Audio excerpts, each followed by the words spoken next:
વ્યાજ વટાવના કરતા નહીં તો કોઈ દી પોલીસ મૂકે નહીં ભાઈ. અમે મારી લાંબીના કરી નાખે, કોઈ દી કોઈ જીવવા નહીં દે. તમે આ બધું બંધ કરી દેજો.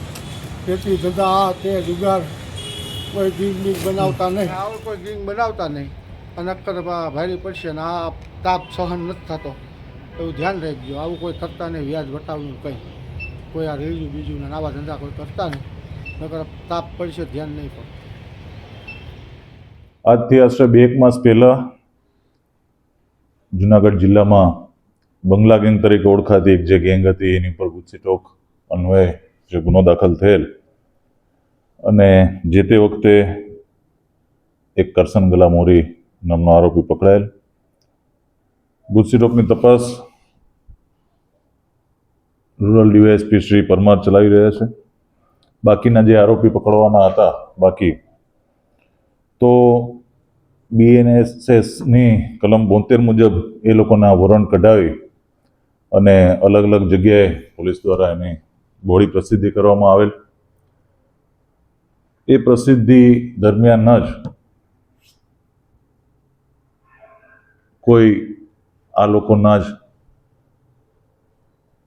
થકી કોઈ પીડિત વ્યક્તિ હતી જેણે માહિતી આપેલ અને આ આરોપીઓ પૈકી દિલીપ ઉર્ફે દિલા ભગા છેલાણા જે બાતમી મળતા લોકલ ક્રાઇમ બ્રાન્ચની ટીમ દ્વારા પીઆઈ પટેલ અને એમની ટીમ દ્વારા એ દિલીપ ઉર્ફે દિલા ભગા છેલાણાને હસ્તગત કરી અને આ ગુનાની જે તપાસ કરી રહ્યા છે એમને સોંપવામાં આવેલ છે. આ દિલીપ ભગા છેલાણા જે પ્રાથમિક પૂછપરછ કરતા લાંબા સમય સુધી છૂટક મજૂરી, કડિયાકામ જેવી મજૂરી કરીને લગભગ 2014-15 સુધી એ આ મુજબનું કામ કરતો હતો.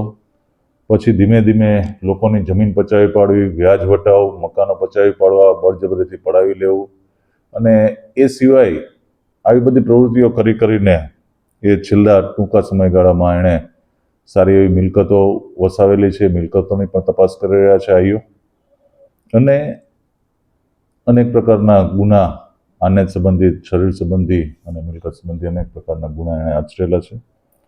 એ એની ધરપકડ કરી અને આઈઓ દ્વારા આગળની તપાસ ચાલુ રાખવામાં આવી છે. ખાસ તો જુનાગઢ અને જુનાગઢની આજુબાજુના જે વિસ્તારના લોકો છે કે જ્યાં ગેંગનો ત્રાસ હતો, બળજબરીથી જમીનો પડાવી લેવા, મકાનો પડાવી લેવા, ઊંચા વ્યાજે રૂપિયા ધરવા, તો જે આમને પકડવા માટે જે પોસ્ટરો દ્વારા જે પ્રસિદ્ધિ કરવામાં આવેલ હતી ને એમાંથી જ કોઈક વ્યક્તિએ, પીડિત ભોગ બનનાર વ્યક્તિએ માહિતી પોલીસને આપેલ છે અને આને પકડવામાં પોલીસને સફળતા મળી છે. તો આ 3 વ્યક્તિઓ જે હજી બાકી છે, આ ગુનાના મુખ્ય આરોપીઓ જે હજી બાકી છે પકડવાના, એ આરોપીઓ વિશે પણ એમના પર પોસ્ટર લગાવેલા છે અને અમને આશા છે કે પબ્લિક તરફથી જ અમને ક્યાંક ને ક્યાંક અમને પકડવામાં સપોર્ટ મળશે પૂરેપૂરો. સાથે સાથે